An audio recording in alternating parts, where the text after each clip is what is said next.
Now, you see, the problem is this. Theologians have pretended to be smarter than God. Nothing should be that hard. The Bible is not that hard to understand. You know, the nature of what God is, who God is, it's not that hard to understand. Let's take a look at something in Matthew 16, verse 13. It was a question Jesus asked Peter. When Jesus came to the coast of Caesarea Philippi, he asked his disciples, saying, "Who do men say that I am, the Son of Man am?" And they said, "Well, some say you are John the Baptist, some say Elias, and some say you're that prophet." But Jesus said to them, "But who do you say that I am?" So Jesus says to Peter, "But who do you," point his finger at him, "but who do you say I am?" And Peter said, "For there is one person of the Father, another of the Son, and another of the Holy Spirit. But the Godhead of the Father, of the Son, and of the Holy Spirit is one. The Father uncreated, the Son uncreated, the Holy Spirit uncreated, the Father incomprehensible, the Son incomprehensible, you're incomprehensible, and the Holy Spirit is incomprehensible." No, Peter didn't say that.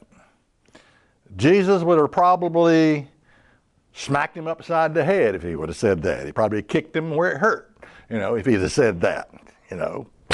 Nope, wrong answer. Peter looked at Jesus, Matthew 16 and verse 16, and Simon Peter answered and said, "You are the Christ, the Son of the living God." How hard is this to understand? Father and Son. Okay, you are the Christ, the Son of the living God. Okay, Father and Son, the Holy Spirit is the power that comes from these two beings. All right, there's your answer to the truth about the Bible. Okay, there's a Father, there's a Son, and the Holy Spirit is the power that comes from these two beings.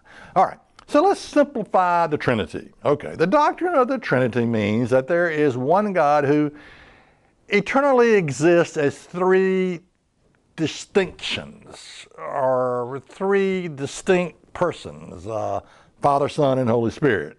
All right, I've just simplified the Trinity for you. Something that most preachers can't do, by the way. All right, but you're sort of looking at God as three distinctions, okay? Not necessarily three different persons, but three distinctions, whatever that means. Okay. Now, I believe the truth is there are two members of the family of God, Father and Son. And the Holy Spirit is the power that comes from these two beings. In the book of Acts, it says, "And you shall receive power." Power? Where does power come from? It comes from the Father and the Son. The power that created all things, the power that created the universe. And Christ and the Father are saying, look, you're going to receive power, okay, after the Holy Spirit has come upon you. Let us create man in our image. Whose image?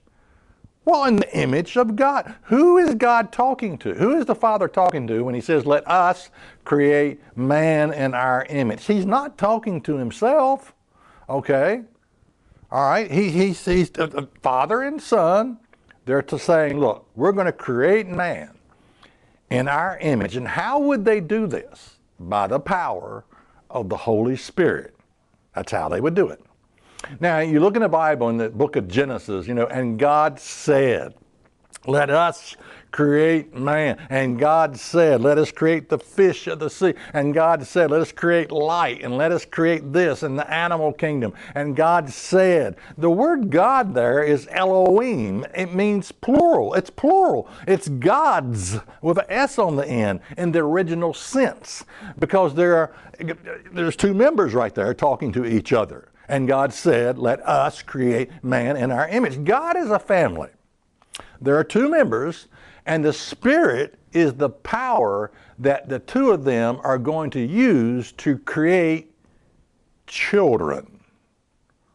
Okay? John 1 and verse 12. But as many as received him, to them gave he power, notice there's the word, power, to become the sons of God, even to them that believe on his name. What does it mean to become a son of God? It means to be born into the family of God. Okay? Check us out on the web at isthatreallyinthebible.com.